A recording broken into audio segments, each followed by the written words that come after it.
No, doctor, pero todos fueron avisados, así que los que no están es por su decisión. Claro. Ya, acá son dos temas pequeños, más que faltaban, es el tema de la... ¿Y lograron leer el libro o verlo? ¿Lograron? ¿Alguien Doctor, no. por ahí No, revisó no, algo? no, doctor. ¿Nada? Vagamente el índice. Es el libro, mire, y lo que yo hago a veces cuando descargo literatura o libros en internet, los imprimo y al final los termino anillando. Te ayuda muchísimo, bastante te ayuda. A ver, ahora voy a poner la diapositiva.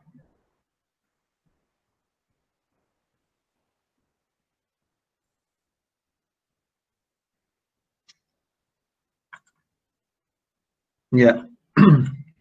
Sí logran ver, ¿no? La parte de anamnesis. ¿Sí? Sí, doctor.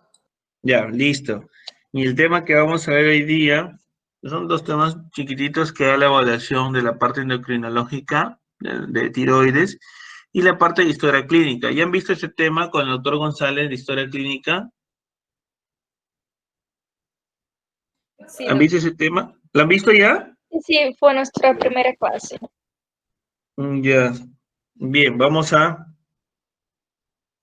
tocar el tema de anamnesis, que viene a ser, pues, en la parte semiológica importante, porque si hacemos una buena anamnesis y hacemos una buena historia clínica, podremos llevar a un buen diagnóstico, plantear muy bien nuestros síndromes, plantear muy bien nuestros exámenes auxiliares y enfocar de excelente manera el tratamiento en el paciente para una buena mejoría, ¿verdad?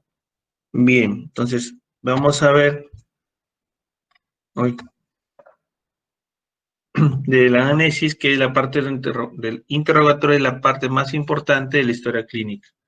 Si se dan cuenta aquí, como dice, si hacemos una buena historia clínica, nos permite el 50%, o sea, el diagnóstico del 50% de los casos. Ya, recordemos que como médicos somos clínicos primero. Antes de elegir otra especialidad o hacer otra especialidad, siempre somos médicos clínicos, lo bueno del médico peruano. Entonces, siempre tenemos que tener en claro la parte semiológica. Ustedes entran ya en un año en donde Dios mediante, y yo sé, ya para aquí mayo, junio, entran a los hospitales a ver pacientes, a evaluación, entonces tienen que saber interrogar, pero para que sepan interrogar, ¿qué es importante que deban saber? Mínimo la patología o la enfermedad del paciente. ¿Cuáles son los signos y síntomas? Por ejemplo, ese día que hemos hablado de hipotiroidismo, hipertiroidismo, ya me imagino que ustedes ya sabrán de memoria cuáles son los signos y síntomas de un paciente hipo o hipertiroideo, ¿verdad? ¿Qué exámenes le voy a solicitar? De eso consiste, ¿ya? El que ustedes lean del libro y cómo sepan interrogar. Para eso ya han llevado su parte semiológica, semiología del dolor, semiología de la disnea, semiología de la tos, de la hemoptisis, ¿no? Entonces, a través de esos síntomas y signos, nosotros vamos a llegar a un síndrome. Y el síndrome nos lleva a un diagnóstico, ¿ya? Entonces, es importante eso. Por otro lado, todo, jóvenes, cada hospital que ustedes van a rotar se van a dar cuenta que maneja una historia clínica distinta. Pero todas las historias clínicas al final van a llevarte siempre a lo mismo. A veces la anamnesis está primero, a veces el antecedente está primero, y dependiendo de cada hospital. Entonces, importante acá, hay que tener un orden. El orden es importante. Segundo, que se debe realizar en un ambiente tranquilo. Si bien es cierto, a veces por la incomodidad, a veces hay pabellones que están muy abatidos de pacientes, no solamente van a encontrar, ustedes van a estar ahí, sino diferentes universidades también evaluando al mismo paciente, se debe ser un ambiente tranquilo, sin ruido y ni posibilidad de interrupciones. Obviamente que la mejor historia clínica no es siempre la que se realiza en un ambiente de hospitalización, salvo que estés solo tú frente con el paciente y el paciente pueda levantarse, se pueda sentar y hacer ciertos movimientos que tú deseas que haga dependiendo de la evaluación o el sistema que estás evaluando. El mejor ambiente para hacer una historia clínica es la consulta externa, te da a veces un poco más de tiempo, ¿no? Y a veces puedes encontrar muchas cosas en la persona. A veces es bueno también recurrir a pacientes o personas muy cercanas. Acá hay algo muy importante, ¿no? Para poder completar la información. Ustedes cuando vayan a los hospitales van a encontrarse que nuestra gran población, dependiendo, los jóvenes que van al Seguro Social, van a encontrar que su población son poblaciones jubilados. La mayoría de la población en pacientes de salud son pacientes adultos mayores. En cambio, en el MINSA, la población que tenemos es variada, desde pacientes jóvenes, de pacientes en edad de los 30, 25 hasta los 45, 55, y también tenemos una población longeva. Pero obviamente que no toda población longeva tiene un cuidador. Ahí va a encontrar pacientes, tanto en diferentes instituciones que ustedes roten, en los cuales van a estar solos.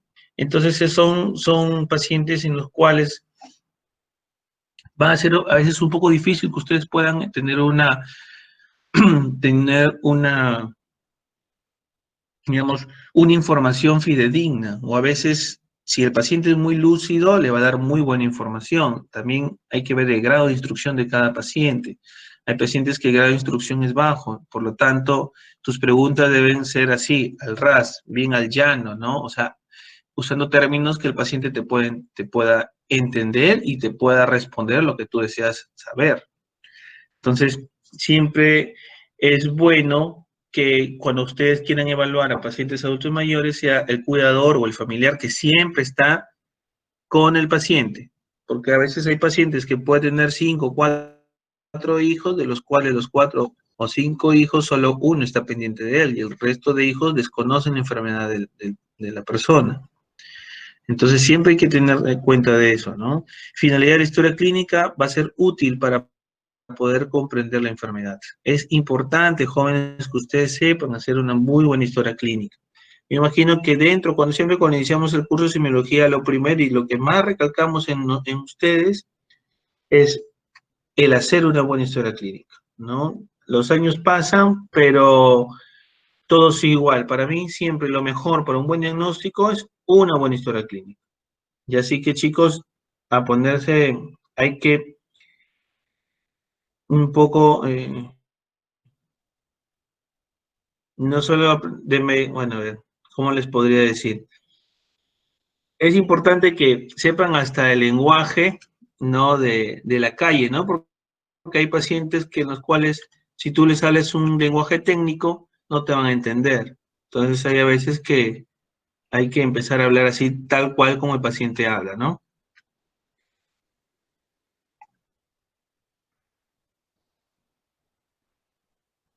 Muy bien. Y aquí vamos con los métodos de interrogación. O sea, en los métodos de interrogación para una historia clínica vas a tener 3 tipos de métodos. El directo, ¿cuál sería? El paciente, un paciente lúcido, despierto, ¿no? En los cuales te puede dar datos fidedignos. El indirecto, ¿cuál sería? Cuando el paciente es un adulto mayor, ¿no? En los cuales tal vez sufre de un trastorno mental o tiene Alzheimer o pacientes con trastorno del sensorio por patología infecciosa y en los cuales no te puede dar una evidencia fidedigna y necesitas y vas a tener que recurrir al familiar para que te cuente los hechos. Y el mixto es cuando tanto el paciente como el familiar te narran la enfermedad, ¿no? Entonces, lo ideal siempre sería el directo, pero no siempre van a encontrar pacientes que le van a dar todo ya preparadito, ¿no? A veces van a tocarse pacientes en los cuales ni familiares tiene, o si tiene familiares, también el familiar son de bajos recursos, a veces tienen primaria incompleta y les es difícil poder explicarle al médico. Otra cosa que en nuestro país tal vez vamos a encontrarnos es que en nuestra población recordemos que tenemos diferentes tipos de dialectos. Algunos son pacientes quechohablantes.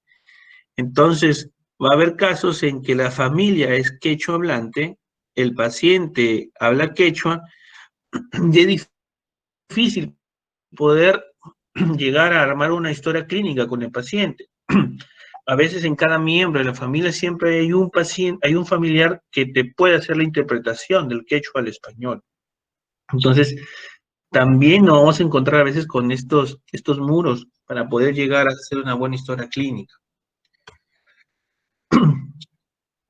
Como ya les había, como ya les había dicho, ¿no? El directo se obtiene la información directamente del paciente a través de una serie de preguntas y respuestas. Y el indirecto se obtiene información a través de los padres, parientes, amigos o cualquier otra persona que es capaz de proporcionar esta información. Y el mixto, como ya lo había explicado, ¿no? Por otro lado, esta es una historia, más que todo una anamnesis alimentaria que también es parte del requisito de la historia clínica. Debemos recordar que dentro de los datos son datos personales, nombre y apellido, el sexo, la edad, el estado civil, la ocupación. Es importante la ocupación porque recordemos que dependiendo a veces de la ocupación que pueda tener la persona o el paciente, puede llegar a ser la enfermedad. Pacientes que trabajan en mina van a exposición a, a humo, entonces podríamos tener enfermedades respiratorias crónicas, EPOC, fibrosis, ¿no? Pacientes que trabajan en tabaqueras también, exposición a humo, pacientes con problema respiratorio crónico, ¿no? Pacientes que trabajan en banco, ¿no? Bajo el estrés que trabajan, pueden generar usos por estrés, hemorragia digestiva alta, dependiendo mucho del tipo de trabajo que lleven. Nosotros, por ejemplo, los médicos, ¿no? El estrés nos puede conllevar también a problemas gastrointestinales, ¿no? A problemas de depresión, a problemas de ansiedad, ¿no? No estamos exentos a tener alguna enfermedad. Tabaquismo, que es importante. Dentro de la historia clínica hay un área donde ustedes van a poner, digamos, los hábitos de cada persona, pacientes bebedores, fumadores. Entonces debemos, si son fumadores, preguntar cuántas cajetillas fuman, ¿no? Si son fumadores pesados o no.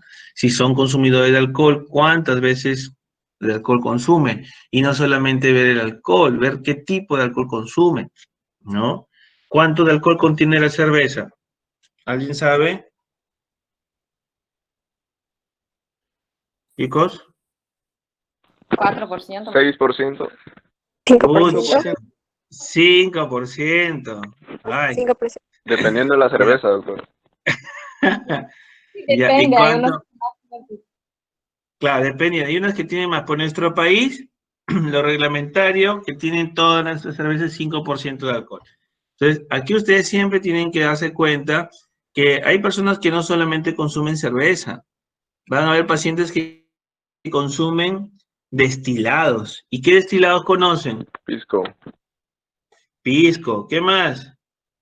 whisky, Whisky, ¿no? ¿Esos cuánto cantidad tienen de alcohol?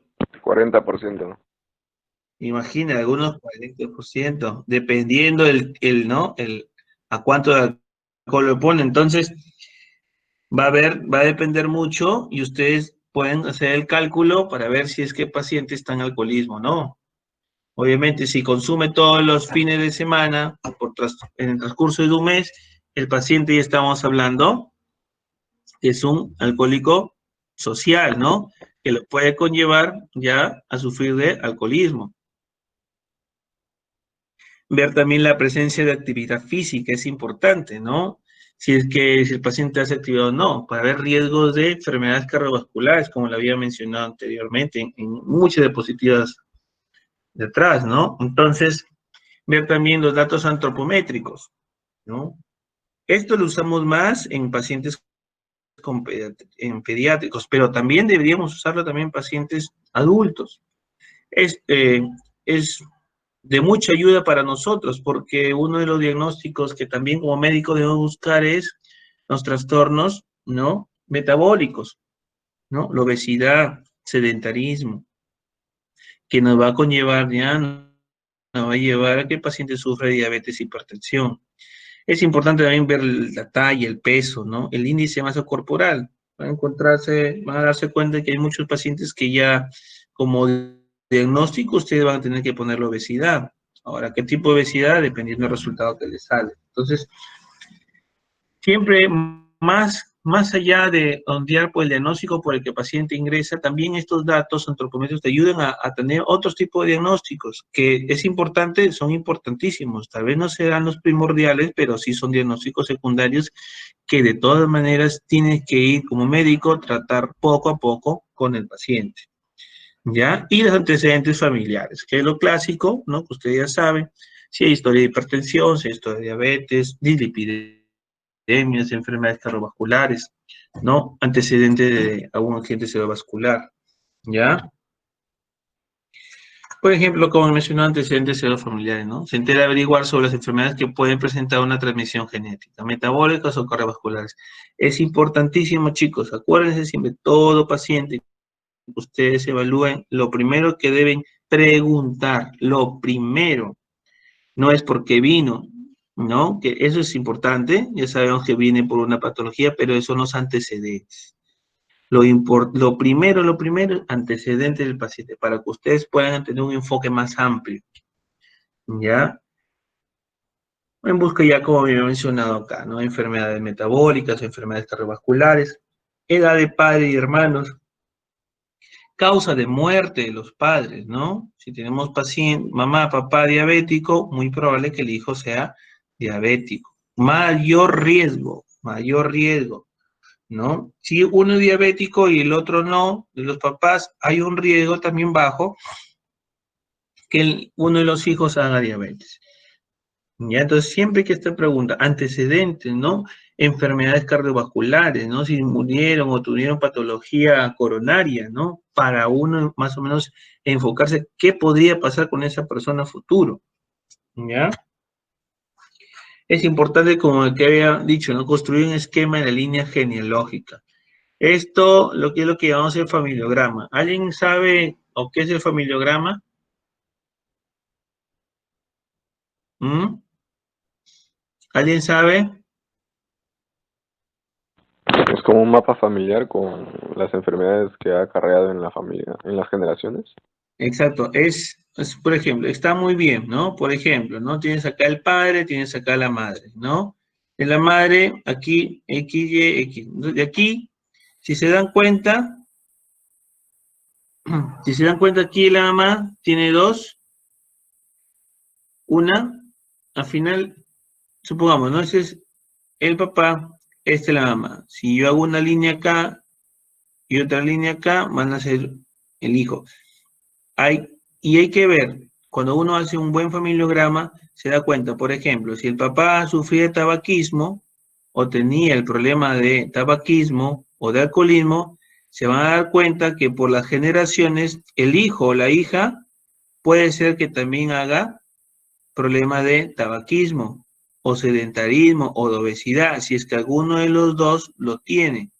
Por otro lado, esta madre va a tener también hijos y se empieza así a hacer el familiograma, ¿no? A las finales es para qué? Para reconocer enfermedades, ¿no? De la familia en sí, ¿no? Enfermedades como diabetes, hipertensión, ¿no? O alguna enfermedad hereditaria que se pueda pasar ya de madre o de los padres a los hijos. Es importante, en algunas historias clínicas, algunas instituciones lo hacen, porque te sirve una gran ayuda para tú buscar realmente desde dónde viene este problema, ¿no? Desde cuándo tiene este problema el paciente, ¿no? Investigar y ver la línea directa de enfermedades, ¿no? Diabetes, obesidad, la presencia de gota, tuberculosis, enfermedad hereditaria, neoplasias, ¿ya? Y ahora el famoso COVID, ¿no? Entonces, ver también, ¿no? Por otro lado, aquí todas las enfermedades que uno puede ir buscando. Diabetes, enfermedad tiroidea, hipertensión arterial, cardiopatía, nefropatía, enfermedades broncopulmonares. Todas esas enfermedades ya son enfermedades crónicas, ¿no? Crónicas degenerativas. Entonces siempre hay que buscar antecedentes. No se olviden, siempre hay que buscar hasta antecedentes psiquiátricos. Uno nunca sabe, ¿no? Papá, mamá de la persona puede tener esquizofrenia, riesgo de que ese paciente pueda tener esquizofrenia. No, existe riesgo y es necesario que también eso se coloque en historia clínica. ¿Ya? Antecedentes personales no patológicos. Acá es importantísimo el tipo de alimentación que puede llevar el paciente. Una alimentación, si es de calidad o no. A veces hay alimentaciones que son de más de cantidad, más de calidad, ¿no? Entonces, ver también eso, cómo se alimenta el paciente, la cantidad y la frecuencia y el consumo de alimentos por semana, el tipo de comida que consume, con eso nos puede ayudar mucho, porque si el paciente tiene un mal hábito de alimentación, uno puede concluir que los hijos de ese paciente tienen también un mal hábito de alimentación y que los padres de ese paciente también tuvieron un mal hábito de alimentación. Si es que el paciente es obeso, buscar si es que alguien en la familia también tiene relación de obesidad, buscar si es que los hijos de ese paciente también son obesos. No solamente hay que prevenir no solamente hay que ver al paciente, sino al paciente y su entorno. Hay que recordar que la mejoría de un paciente, no solamente el paciente, sino toda la familia mejora. Más aún a veces cuando el cabeza de familia es el que está enfermo, el que proporciona el dinero, el ingreso a la casa, se enferma, toda la familia está enferma, ¿no? Entonces siempre hay que procurar ver todo eso. Cuando haga una buena historia clínica, tiene que al menos incluir, ¿no?, enfermedades o alguna patología que pueda tener la esposa o los hijos, o enfermedad de los padres. El tipo de alimentación también es importante. No van a poner que es una dieta normal. Tienen que saber si es qué tipo de comida más sus proteínas, carbohidratos, lípidos, cómo es su tipo de alimentación. Si es consumidor más de comida chatarra, ¿no? Ese paciente tiene que hacerle cambio de estilo de vida inmediatamente, ¿no? Porque a pesar que tú lo mejores con tu tratamiento, si no cambia su forma de pensar, su forma de vivir, su forma de comer, ese paciente lo vas a ver a la semana nuevamente, ¿no? En la consulta o lo vas a ver nuevamente ingresando por emergencia y siendo hospitalizado, ¿no? Los diabéticos hipertensos son los más desobedientes, son los que al restringirse la comida, que es tan rica la comida peruana, ¿no?, los limita de muchas cosas. Y a veces ellos son los más reincidentes y los que entran 5 a 6 veces al hospital. A la siguiente semana están entrando nuevamente, por complicación o porque la glucosa se elevó o porque la presión se elevó, ¿no? Entonces, eso tienen que fijarse. Recordemos que el manejo del ser humano es un manejo integral. Como médicos tienen que ser muy integrales, ¿no? Al final es, bueno, como ya mencionaba, cada uno va a elegir una carrera, pero a pesar que elijan el órgano que quieren estudiar en esos aspectos expertos, tienen que ver siempre el paciente de manera integral. ¿Ya? Entonces tienen que ver eso. ¿Ya? Otra cosa es importante, el tipo de vivienda en las cuales vive el paciente. Es importante que ustedes sepan eso, el tipo de vivienda del paciente. Viendo el tipo de vivienda, ustedes pueden decir si el paciente, el estado socioeconómico. Recordemos que hay muchas enfermedades que también se pueden dar por el estado socioeconómico. Si estamos, por ejemplo, si por ahí les toca ir a, no sé, a nuestra selva peruana, la mayoría de viviendas, ¿de qué son? ¿Material noble?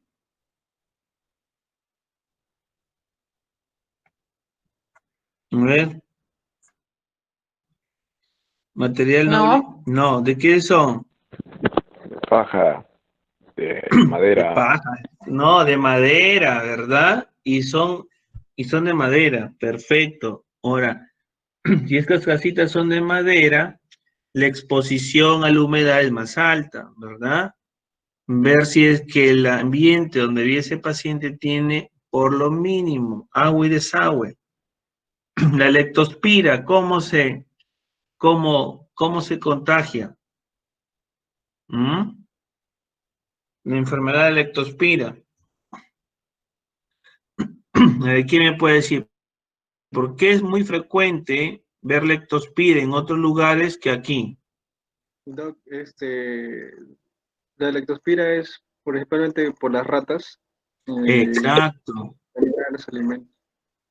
El contacto directo con la orina de los animales, ¿verdad? Entonces, ahí hay que estar pendiente. O sea, por eso es que hay enfermedades que son endémicas ya de ciertas zonas de nuestro país y hay otras que no, ¿verdad? Aún siendo nosotros Lima, mira, aún siendo Lima una ciudad, digamos, en crecimiento, tenemos casos de leptospirosis. ¿Por qué? Porque si quieren hacer un recorrido por Lima, vas a encontrar distritos muy bonitos como Miraflores, que tienen los servicios básicos y muchas cosas extras, y vas a encontrar distritos como como San Juan de Lurigancho, Villa El Salvador, que aún a la gente sigue viviendo en los cerros y en donde el agua les llega por cisternas. Entonces, eso influye mucho, ¿no? Si el buen clínico, el buen médico epidemiológico no busca las enfermedades desde ese punto de vista. Ustedes no sé si veían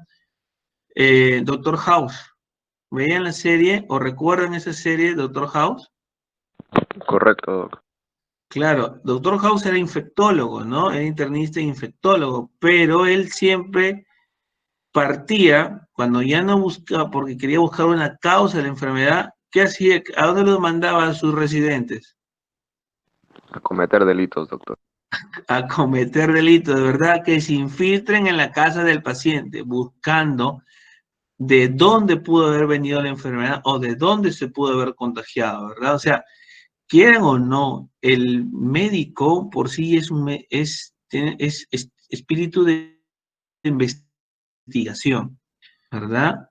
Tenemos que investigar hasta lo último, de dónde pudo haber provenido, ¿no? Claro, es bonito, diagnosticaste leptospira, perfecto, ya leptospira, inicias tu tratamiento, pero ¿dónde se contagió?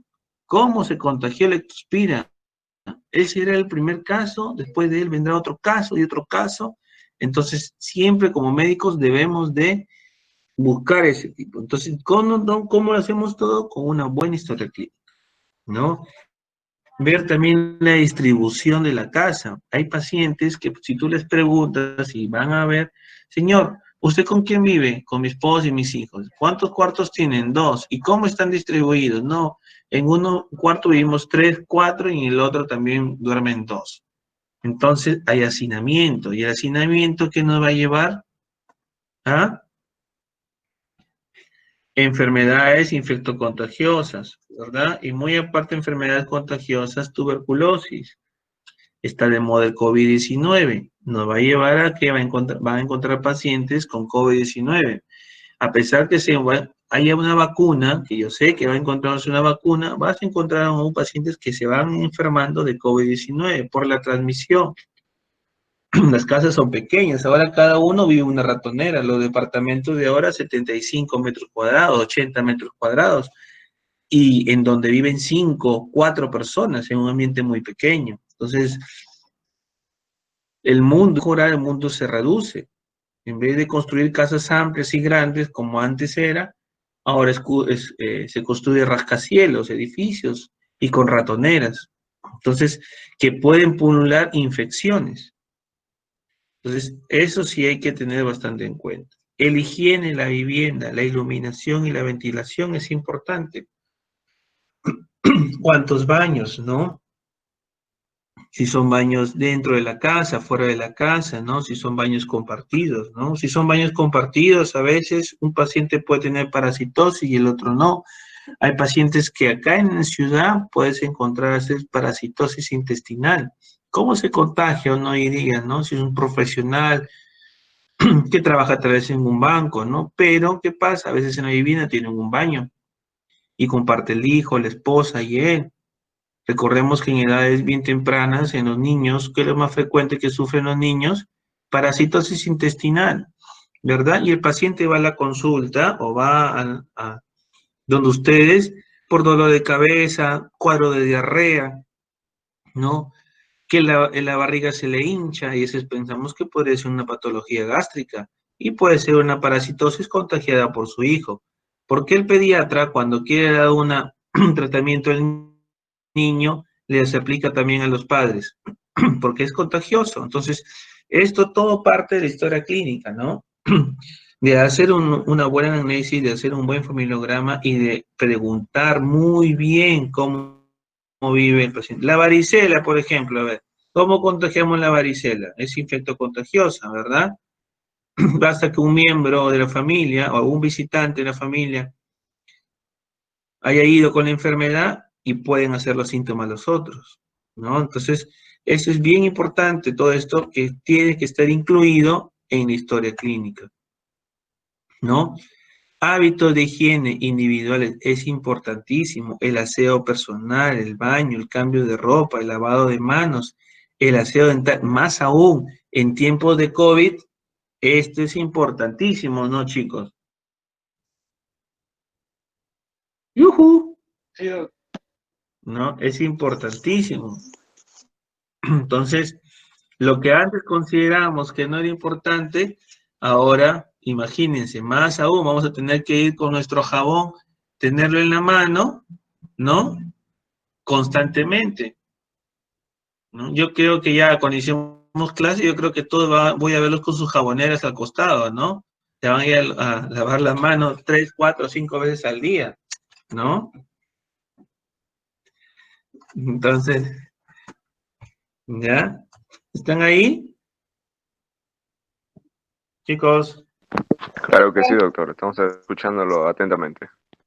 Estamos aquí, doctor. ¿sí? Ah, ya. Entonces, eso hay que tener en cuenta, ¿ya? Ahora, muy bien, a ver, sigamos. La exposición, mire, como les estoy explicando, ¿no? La ocupación del paciente es importante. Si es minero, mínimo pide una placa de tórax. Así no haya venido este paciente por un problema respiratorio, pide la neumoconiosis por enfermedades, ¿no? Por trabajar en minería, ¿no? Si es paciente, más aún cuando son pacientes asmáticos, ¿no? Con mayor riesgo de alguna enfermedad. Si son pacientes, por ejemplo, si son trabajadores de salud con exposición a pacientes con tuberculosis, mínimo una radiografía de tórax para evitar la enfermedad. Entonces, ¿qué más importante también? Que entra de la historia, aunque ustedes se rían o crean que no es importante, es qué tiempo o digamos, qué otras, el tiempo libre que tiene el paciente, ¿no? ¿Qué actividades realiza?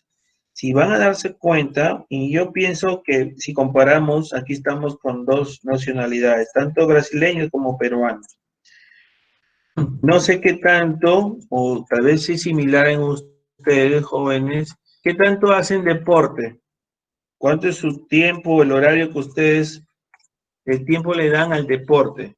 El salir a correr o el hacer alguna actividad que les genere, les mejore el estilo de vida. Media hora por día. ¿Todos? ¿Siempre? ¿Cómo No, dijo, no, doctor? Por ejemplo, y van a darse cuenta, miren, van a un tiempo tal vez, van a entrevistar a pacientes de clase social alta, dependiendo de dónde vaya, y van a entrevistar a pacientes de clase social baja. Y van a ver quién es el gordito y quién es el flaquito. O van a darse cuenta que los dos tal vez son obesos. Porque dependiendo mucho de la clase social o dependiendo mucho del ingreso económico, más claro, el ingreso económico, el grado de educación que pueda tener la persona, para que esto que se llama uso de tiempo libre se pueda dar en la persona, ¿no? No todo en la vida es trabajo y siempre hay que darnos un tiempo para actividad deportiva. O si no, claro, de cualquier tipo de actividad deportiva que hagamos, porque es importantísimo para evitar riesgos de enfermedades cardiovasculares. ¿Tienen que preguntarle al paciente? Sí, tienen que preguntarle al paciente, porque puede ser que ustedes tienen un paciente que vino por una celulitis en miembro inferior, perfecto, pero usted el paciente ya lo ves varón con un perímetro abdominal en 110, es un alto riesgo de enfermedad cardiovascular. ¿Y qué puedo decir? Que esa celulitis se puede deber a qué? No solamente un proceso infeccioso, sino que también se puede ver a una probable insuficiencia venosa, que conlleva, ¿no?, a que este paciente pueda hacer celulitis a repetición por una mala circulación a nivel de los miembros inferiores. Entonces, es importante, jóvenes, que ustedes puedan saber todo eso, ¿no? O sea, cada tema de análisis, cuando yo recuerdo que era estudiante, me parecía tonto, ¿no? Preguntarle al paciente, de señor, ¿hace deporte o no hace deporte? Porque yo decía, ¿de qué me sirve preguntarle si es que hace deporte o no? Ahora ya, cuando tú eres, ya tienes el grado, ves pacientes, ves que la gente se muere, la alta mortalidad, son por enfermedades metabólicas, te das cuenta que realmente el preguntarle si hacen actividad física o no, ¿es de suma importancia? Sí es de suma importancia, porque ¿qué es más caro para nuestro país? ¿El prevenir o el tratar?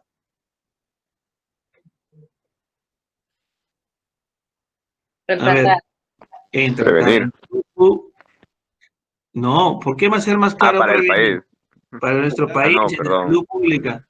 Es más, Pe- pe- es más barato el prevenir y nos sale carísimo, carísimo nos sale el tratar. Miren acá el COVID-19. ¿Qué está haciendo el Estado? Previniendo. ¿Y cómo previene para que baje el número de casos? Que se queden en su jato, que se queden en la casa. Pero, ¿qué sucede? No se acata al 100% esto, aumenta nuestro número de casos, ¿y qué sucede el Estado? Tiene que gastar en insumos porque aumenta la población enferma. Es lo mismo de toda enfermedad, la prevalencia y la incidencia, si ya lo han visto tal vez en estadística, ese es importantísimo para de ahí nosotros ver nuestra tasa de mortalidad, nuestra tasa de morbilidad. ¿Ya? Entonces, todo es importante. La historia clínica es un documento muy rico en información, pero esa información tenemos que saberla sacar, ¿verdad? Es más importante también aquí el tener conciencia de enfermedad. Hay pacientes, y va a encontrárselos, ¿ah? Va a encontrar pacientes que son bien conchudos, de verdad. Conchudos hasta el más no poder. Tú le dices, señor, ¿usted es diabético? Sí, diabético. ¿Y hace dieta? No. Ya, es un conchudo número uno, porque en tu cara pelada te lo está diciendo, pues no le importa un pepino hacer dieta, ni siquiera tomar el tratamiento. Hay otros que son más frescos, por ejemplo, son alcoholismo y tabaquismo, y así tú le digas, señor, esto, lo otro, te lo dicen, ¿qué puedo hacer, pues, doctor? Ya no hay cura para mí. Entonces, hay que generar conciencia en el paciente y esa es una labor de todos los días, para que una, digamos, los médicos, nuestra labor es complicada porque como no tratamos, el tratar animales es un poco más fácil, porque el animal no te dice mucho los síntomas y tú ves su mejoría, pero el tratar a un ser humano, que puede tener tal vez tu mismo grado de instrucción, porque puede ser también profesional y tenga otra carrera muy aparte de la parte de salud, son muy reacios para, para seguir tus indicaciones. Y a veces te puedes encontrar a uno que puede cuestionarte, porque también hay pacientes que leen y te pueden cuestionar. Entonces, ahora con este mundo ya más universal, con la tecnología en la mano, el paciente sabe qué es lo que tiene, conoce la enfermedad. Claro, obviamente tal vez no como la conoce el profesional de salud, pero te puede hacer pareja, ¿no? A algo que tú le quieras dar. Este te puede cuestionar el tratamiento que le estás dando. Y sucede, ¿no? Sucede mucho. ¿Qué antecedentes que es importante en las damitas, por ejemplo? Antecedentes ginecostéticos. Importantísimo, chicos. ¿Cuándo inició su menarquia? ¿Cómo es su ciclo menstrual? ¿Con qué frecuencia, duración, cantidad? Si hay presencia de menorrea. ¿Por qué es importante? Van historias clínicas que, por ejemplo, pacientes que vienen con dolor abdominal y es medio raro, pues un dolor bajo, pélvico, ¿no? Tienes que preguntar siempre, fecha de última regla. Porque, a ver, ¿qué podemos pensar? Embarazo. Pacientes que vienen que no menstruan un mes, ¿no? Pensar, la primera posibilidad, embarazo, ¿no? A veces te liga, a veces no te liga, porque puede ser que tenga alguna normalidad a nivel del ovario, un quiste, ¿no? Que te puede dar ciclos, ¿no? Ciclos menstruales, pero sin presencia en sangrado, ¿no? No ovulatorios. Entonces, siempre es importante en toda historia clínica, en el caso de las mujeres, colocar eso, ¿no? ¿Cuándo inició la menstruación? Hasta preguntar, y no sean rochosos a preguntar, porque a veces da un poco de temor, ¿no? Si queremos preguntar enfermedades infectocontagiosas, ¿no? Preguntar si es que esa paciente tiene relaciones con qué, con hombres, con mujeres, con personas del mismo sexo. Entonces, no hay que tener, da un poco de vergüenza, es cierto, pero si se lo preguntan de una manera muy adecuada, el paciente se lo dice, ¿no? Si ha tenido contacto con pacientes con alta probabilidad de VIH. En las mujeres, ¿no? Ver con cuánta frecuencia son sus relaciones sexuales, si lo tiene con una sola persona, si lo tiene con dos, con tres, con cuatro, con cinco, ¿no? Entonces ya te habla de un índice de promiscuidad en la mujer, alto riesgo de enfermedades infectocontagiosas, ¿no? Enfermedades de transmisión sexual, herpes, gonorrea, entonces VIH, sífilis, entonces todas esas cosas hay que preguntar a la paciente, ¿no? Que da un poco de vergüenza y no sabes cómo preguntarlo, sí, porque a veces hay pacientes que vas a indagar mucho por su parte privada, pero tienes que hacerlo, que te vas a ganar insultos a veces porque, mira, doctor, ¿qué preguntó es usted? ¿Por qué me pregunta eso? ¿Es necesario que me pregunte eso? Tienes que decirle que sí, es necesario que le pregunte eso, ¿no? Entonces, hay pacientes que no van a quererte contar, hay otros que, normal, empieza a contarte toda su vida, cuántos enamorados tuvieron, cuántos novios tuvo, cuántos esposos tuvo, cuántos hijos tuvo. Entonces, vas a encontrar de diferentes tipos de pacientes, ¿ya? Lo importante es que el médico tiene que generar, hay un término que hablamos siempre, empatía. Eso es lo que ustedes, chicos, deben generar en el paciente, empatía. Mostrarle que el paciente se sienta seguro y confiado con ustedes. ¿Y cómo creen que lo van a conseguir? Siendo seguros al preguntar.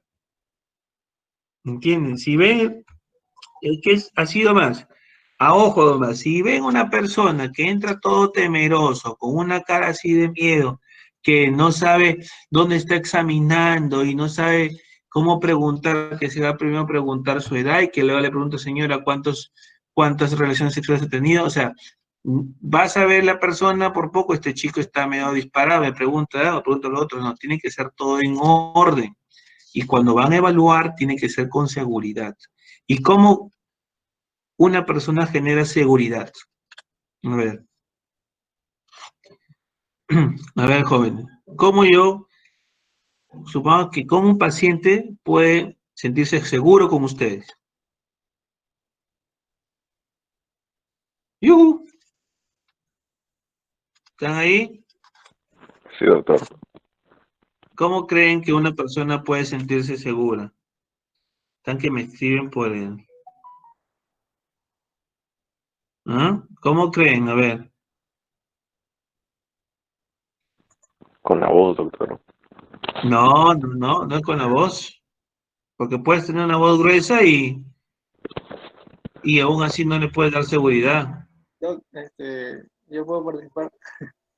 Claro, Ya, mire, en sí para poder ganar la confianza, creo yo, de una persona, primero hay que ser empático, ¿no?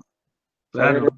eh, por lo que está pasando, su dolor o tal vez o algo que lo molesta.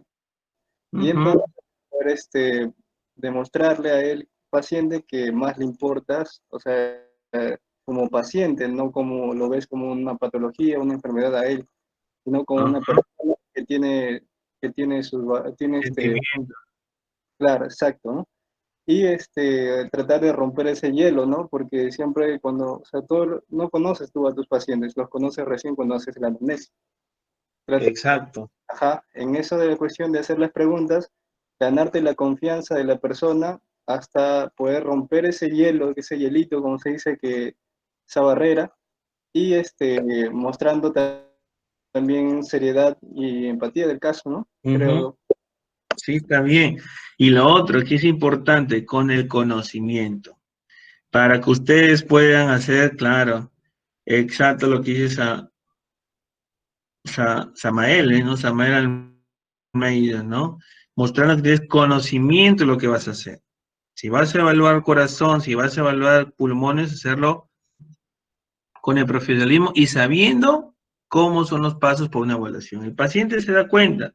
No importa si tengas cara de chibolo, así seas muy joven, si el paciente ve que tú tienes el conocimiento y la seguridad en hacer las cosas, el paciente es normal, te va a empezar y es más, no solamente te va a preguntar por su enfermedad, te va a empezar a preguntar por otras cosas más, porque él va a pensar, él es el profesional de salud, él lo sabe todo, porque ese es el término que a veces manejan los pacientes, que el médico pues tiene conocimiento amplio de todo. Es cierto, tenemos conocimiento, pero no siempre de todo. ¿Ya? Entonces sí es importante que siempre lo hagamos siempre con él, teniendo en cuenta el conocimiento, lo que vamos a hacer. ¿Ya? Y lo que había mencionado, ¿no? En la parte ginecológica, ¿no? El inicio de la vida sexual, ¿no?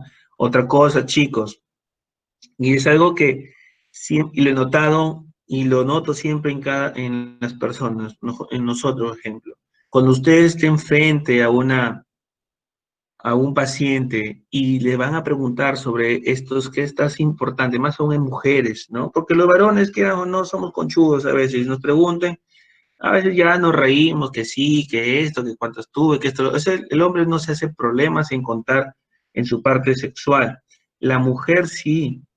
Entonces, cuando supongamos que esta paciente que ustedes estén evaluando les haya contado, bueno, sí, yo tuve un aborto, me hice 2 abortos, jamás pongan su cara de sorprendidos, porque ni bien la paciente que les está expresando, se está abriendo ante el profesional, que ustedes pongan un rostro de asustada, es como estuvieran diciéndole, señora, ¿pero qué ha hecho? Basta que el paciente vea algún gesto o expresión distinta, rompieron esa empatía y ya no va a querer seguir contándoles, ¿no? Parte de su vida. Y hay cosas importantes, si ya no les desea contar, olvídense, hay cosas que tal vez dentro de la historia que ustedes quieren armar, no les va a faltarles ciertas cositas para armar el rompecabezas, ¿no? Entonces, siempre a veces me ha pasado, ¿no? Hay mujeres jóvenes que van a encontrar que a veces van por otras enfermedades y que, bueno, si te dicen, pues ya yo tengo relaciones con 5 hombres y a los 5 ni los conozco, ¿no? Y a veces las mujeres dicen, ¡ah! ¡Ay, Dios mío! Entonces no pueden tener esa expresión, ¿no? Ni mirarla con cara de rara. Cada persona es individual. Y bueno, Dios, ante los ojos de Dios, todos somos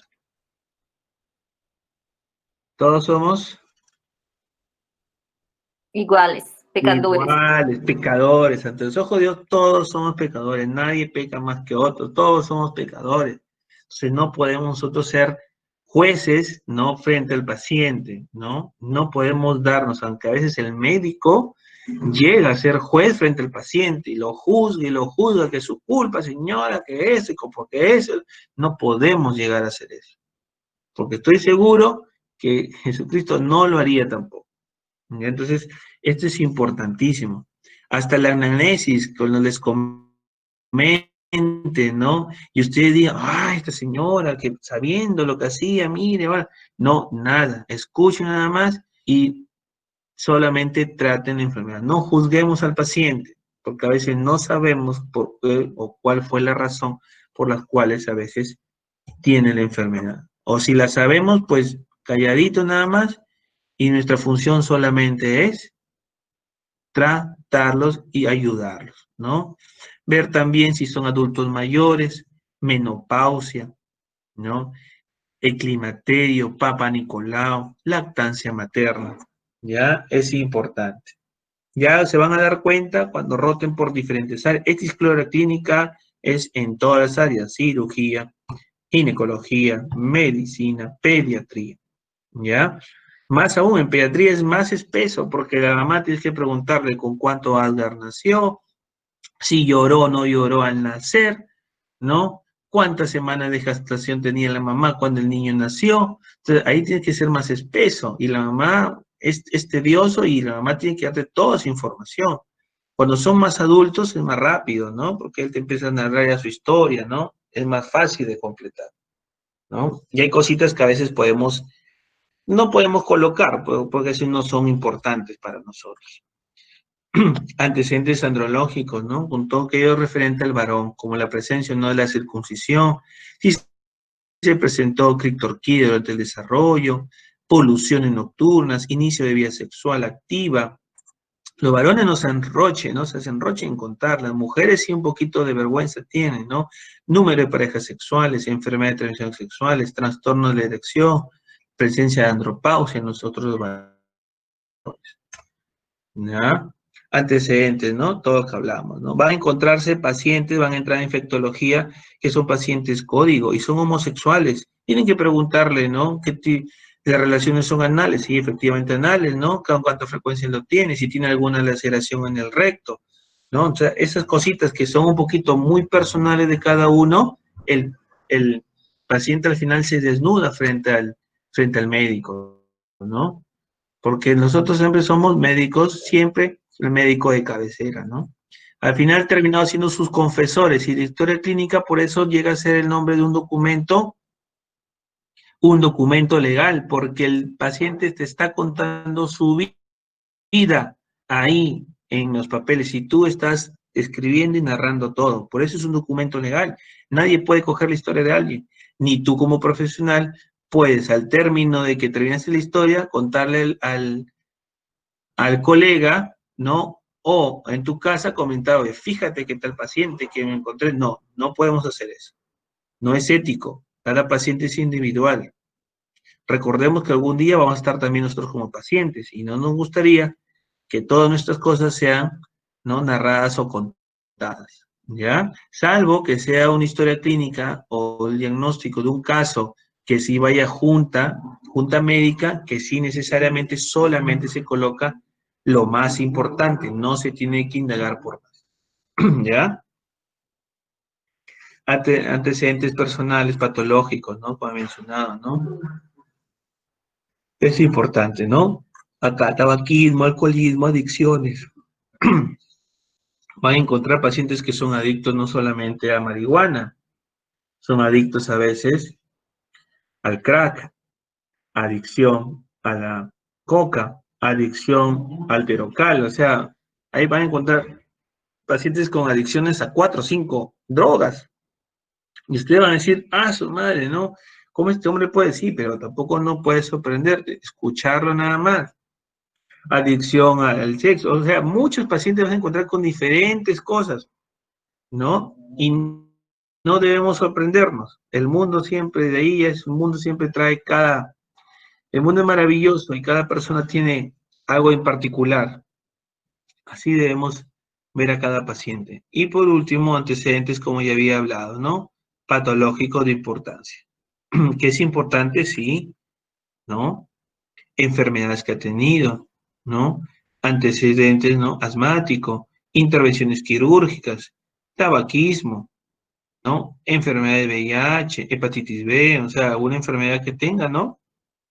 Es importante que ustedes la coloquen. Es de suma importancia. No se les puede olvidar.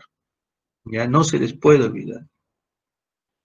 Y por último, ya viene el padecimiento actual. En la parte más importante del interrogatorio, ya que lo que lleva al paciente a motivar a la consulta. Así podrá el médico interrogar al paciente por el motivo de consulta y obtener datos ajenos al padecimiento actual, que le ayudan a emitir un diagnóstico más fácilmente. ¿Verdad? Las preguntas clásicas: ¿qué le pasa? ¿Cuándo comenzó su malestar? ¿Cómo comenzó? ¿Y cómo ha evolucionado hasta la fecha? Son preguntas que debemos nosotros realizarlas al paciente. Recordemos que dentro de nuestro relato, el relato debe ser, siempre debe ser, por ejemplo, cronológico. ¿ya? Si el paciente, el tiempo de enfermedad empezó en 5 días, empiezan de 5 días y cada día, puede ser que el síntoma sea el mismo, pero cada día tienen que seguir. Por un ejemplo, ¿no? Paciente inicia, no sé, viene por fiebre, ¿ya? Un síndrome febril de evolución de 5 días, ¿no? Paciente, varón de tantos años, que inicia con cuadros de fiebre, malestar general, dolor de cabeza, ¿no?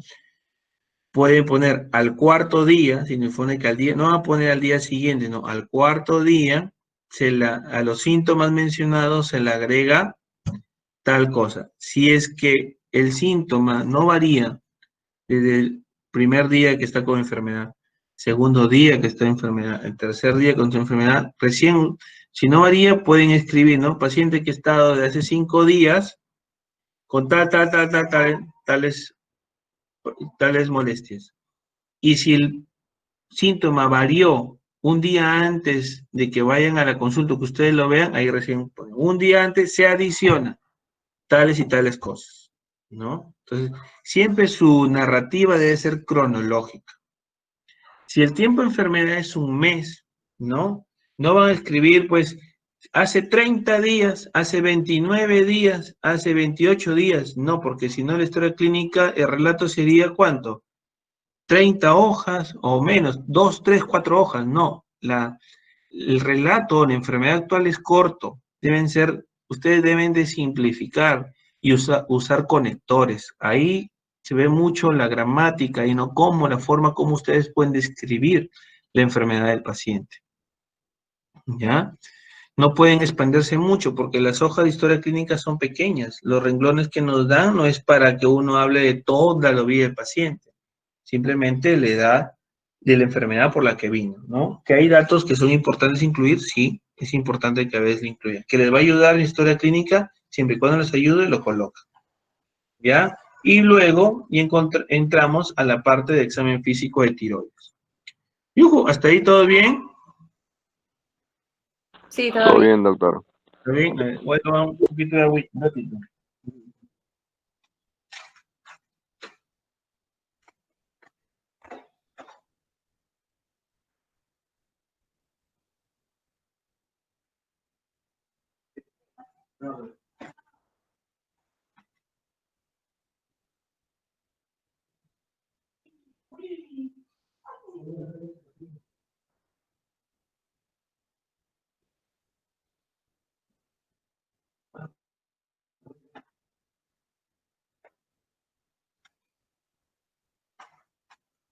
Ya.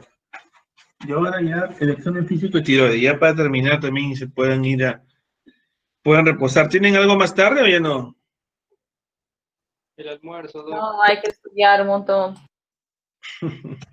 Ya, entonces, acá es importante el examen físico de tiroides. Siempre cuando vamos a evaluar, lo clásico, la inspección, la palpación. ¿Ya? Inspección, siempre la inspección en tiroides es una posición anterior y posterior. ¿Ya? Tienen que ver que haya alineación de la cabeza en relación con los hombros, ¿verdad? Porque si ven un lado más amplio que el otro, estaríamos pensando en una patología de un bocio, tal vez, ¿no? La simetría de los pliegues cutáneos y musculares, puntos anatómicos, ¿no? Triángulo anterior y posterior y condensaciones en el cuello, ¿no? Ver también presencia si hay alguna tumoración o no a nivel del cuello, ¿no? A veces hay pacientes que tienen tirotoxicosis, la glándula tiroides es grande. Solamente a la inspección uno puede más o menos intuir, ¿no? ¿Qué enfermedad puede tener el paciente? Lo otro es la palpación. Recordemos que cuando uno evalúa el cuello, no solamente, claro, estamos hablando de la parte endocrina, perfecto, quieres evaluar tiroides, pero también ver la columna cervical, la apófisis espinosa y las vértebras del cuello. Palpación y fuerza de los músculos. ¿Cuáles son los músculos? Esternocleido, mastoideo y trapecio. Y palpación del maxilar inferior. ¿Para qué busca el maxilar inferior? Presencia de adenopatías. Presencia de adenopatías, ¿ya? Aumento, puede haber también aumento de tamaño de glándulas submaxilares, sublinguales, ¿no? Entonces, Todo es en la evaluación de la palpación. Acá diferentes puntos. Al examinar a un paciente, siempre jóvenes, ahora, más que en este tiempo, siempre la evaluación es con guantes. No se les vaya a ocurrir por ahí evaluar al paciente sin guantes. O si lo hacen sin guantes, tienen que lavarse las manos antes y después de la evaluación del paciente. ¿No? Entonces, ¿qué evalúas acá? 3 puntos clásicos. Ganglios linfáticos, glándulas salivales, ¿no? Y glándula tiroidea. Cuando ustedes hagan la evaluación del cuello, tienen que incluir esas 3 cosas. En su historia clínica tiene que estar eso incluido, ¿ya? Glándula tiroidea. Aquí nomás, a la simple vista, al ojo nomás, un bocio. Ves un paciente con ese tipo de cuello, piensas en bocio. Observar la región anterior del cuello, de frente y de perfil, no solamente de frente, sino también de costado. Cabeza erguida y centrada, y luego cuello extendido hacia atrás y tragar un sorbo de agua. Eso ayuda a que al momento de tragar se expone a la glándula tiroides, ¿no? No para poder palparla, ¿no? Es difícil poderla ver, pero sí o menos poderla palpar. Y se observa el movimiento simétrico hacia arriba de la tráquea y cartílagos laringeos. Ya es importante que ustedes hagan eso. Palpación. Recuerden, esto es importante, miren, toda estructura que uno va a palpar tiene que tener esta semiología. La forma, el tamaño, la consistencia y la sensibilidad. No solamente porque vas a palpar tiroides, cualquiera tumoración visible tiene que tener estos 4 puntos. ¿Ya? Con su forma, el tamaño, consistencia y la sensibilidad es importante, es mejor, y en este caso, claro, es mejor hacerlo con el sujeto sentado, situando el explorador por delante, detrás y a los lados, ¿ya? Pero recuerden, toda una palpación de cualquier masa, estas características, por favor, estas características tienen que estar escritas. Para el bordaje anterior, el examinador debe estar delante del paciente. Método de Krieg.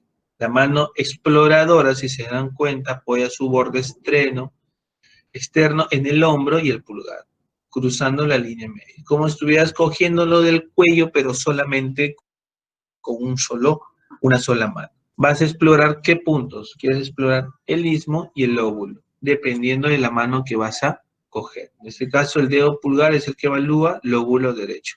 Si lo haces al revés, lóbulo izquierdo. ¿Ya? Es importante. ¿Ya? Y luego tienes el método de Lai. El pulgar de la mano auxiliar empuja lateralmente la tráquea, ¿no? El pulgar de la mano exploratoria y examina la cara y el borde anterior e interno del lóbulo. Y los otros 4 dedos hacen lo propio con los bordes posteriores. ¿Cómo te ayudas? Es empujando la tráquea y haces que esta mano sea la que esté evaluando el lóbulo del lado opuesto. ¿Ya? Esta técnica es el abordaje posterior, lo que usualmente hacemos todos, ¿no? El método de Kerbe. Ambos pulgares se apoyan en la nuca del enfermo, los bordes extremos de la mano sobre los hombros, y aquí es cuando pides que el paciente pase la saliva. Al pasar la saliva, empujas y haces que sea la tiroides, la puedas palpar. Aquí es para evaluar ambos lóbulos al mismo tiempo, ¿ya? Y por último, otro método que también te puede ayudar es la mano auxiliar que retrae el músculo, ¿no? Y la mano, es lo que digo mastoideo, lo empuja un poco y la mano activa palpa el lóbulo opuesto. Con esto se inicia el acceso al borde posterior del mismo y el lado opuesto examina con igual procedimiento. Esto lo puedes hacer en ambos lados, ¿no? Para explorar el lado opuesto. ¿Ya? Y último, estos métodos se aplican tanto en el cuello, en posición normal, como en extensión y al tragar un sorbo de agua. En el embarazo, la glándula tiroidea se hipertrofia. Significa que es grande y se puede hacer palpable. ¿Ya? Hay también hiperplasia del tejido y aumento de su vascularidad. ¿Ya? La auscultación. solo se realiza cuando la glándula tiroidea está aumentada de tamaño. Una glándula normal no puedes auscultar, solamente cuando está aumentada de tamaño. Y quieres ver detención de ruidos vasculares con la campana del estetoscopio. ¿En dónde más? En estados hipermetabólicos, ¿no? Irrigación sanguínea se incrementa y en ocasiones se ausculta un soplo en ruido acelerado. ¿Qué otra ayuda diagnóstica? La famosa ecografía. Recordemos que nuestro examen físico, si es muy bueno, va a ser casi similar a lo que el ecografista puede encontrar. Claro, no vamos a poder medir, si queremos palpar un nódulo y lo palpamos, la ecografía te dice hay un nódulo, perfecto, y te da la medida del nódulo, ¿ya? Y por otro lado, la presencia de los ganglios linfáticos, importantísimo, importantísimo. Están distribuidos en grupos ganglionares, reciben afluencia de otros territorios. Ese es a la inspección, ¿ya? Y acá, ¿no? A la palpación, ¿no? Palpas, vamos desde el 1 hasta el 10. Empiezan los preauriculares, los retroauriculares, occipitales, ¿ya? Submandibulares, submentonianos, cadena cervical superior, cadena cervical posterior, cadena cervical profunda y por último los subclávicos. Entonces, así es el orden que se escribe y todo tiene que ir de acuerdo como les enseñé. Tamaño, forma, consistencia, ¿ya? Y sensibilidad. Sensibilidad. Son los 4 ítems que uno tiene al momento que va a evaluar a un paciente o evalúa alguna tumoración, una masa. Presencia de vasos del cuello, pulso carotídeo, ¿no? El pulso carotídeo que es importante también en la evaluación de patología del cuello, ¿ya? Y por último, el pulso yugular, ¿ya? Evalúa las dos cosas, tanto el pulso carotídeo como el pulso yugular, ¿ya? Al hacer la evaluación del cuello no solamente es tiroides, tienes que hacer vasos sanguíneos, adenopatía y músculos, ¿ya, chicos?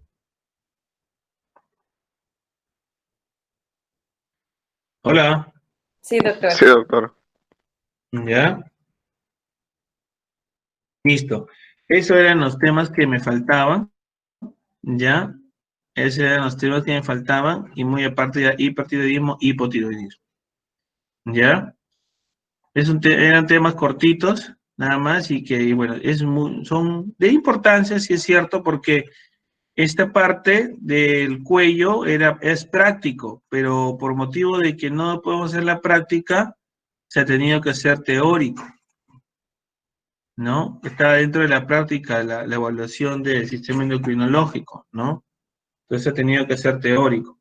Pero yo imagino que la evaluación no es tampoco muy difícil y se puede hacer rápido. En los pacientes lo pueden evaluar si pensamos en patología tiroidea. De ahí en el análisis de historia clínica, los puntos bien claros como les mencioné, ¿no? Antecedentes, un buen relato, ¿ya? Y para que ustedes puedan plantear un buen diagnóstico, ¿ya? ¿Aló? Ya, ¿Están ahí? muchas gracias, doctor. Correcto, doctor. Muchas ¿Ya? gracias. ¿Alguna pregunta?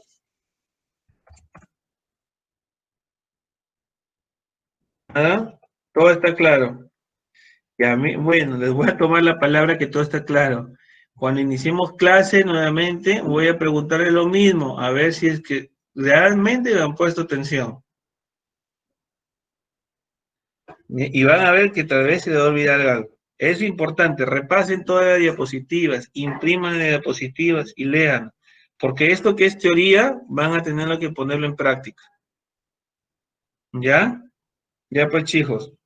Los dejo, pues. ¿Ya? Gracias. Cuídense, que Listo, doctor. tengan Gracias. un buen domingo, ¿ya? Y reposen, pues. Reposen, reposen. Listo, nos vemos. Nos vemos. ¿Ya?